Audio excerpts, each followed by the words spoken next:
இன்றைக்கு ஒரு பிரார்த்தனை. கூடுவாஞ்சேரியிலிருந்து கணபதி அவர்கள் பிரார்த்தனை செய்கிறார்கள்.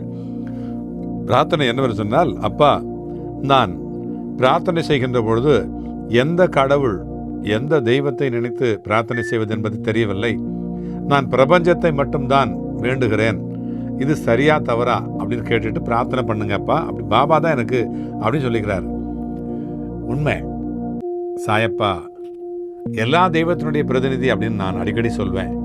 அந்த வகையில் பிரபஞ்சத்தினுடைய இந்த பஞ்சபூதத்தினுடைய சக்தியோட அந்த சக்தி நிலையில் இந்த பிரபஞ்சத்தினுடைய அந்த ஒளி உருவா சக்தி உருவா பாபா இருக்கிறார்.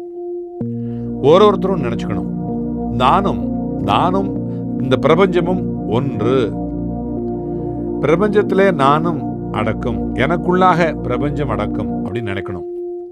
நானும் பிரபஞ்சமும் ஒன்று, மிக பெரும் செல்வ செழிப்பு என்னுடையது அப்படின்னு உணர்வு பூர்வமா, தெளிவா, துல்லியமா, முழுமையா தொடர்ந்து நினைக்கின்ற அந்த காட்சிகள் அந்த காட்சிகளாகவே அந்த உருவ அமைப்பாகவே நாம் மாறிட்டோமானா நமக்குள்ளார அந்த பிரபஞ்சம் வந்து நிற்கும்.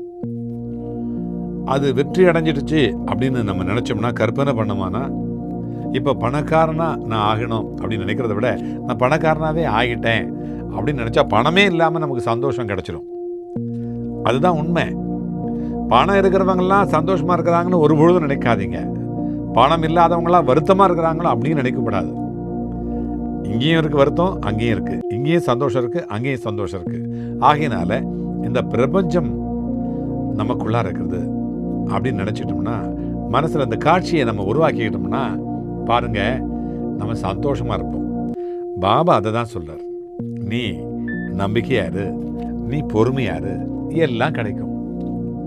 அல்லாஹ் மாலிக்.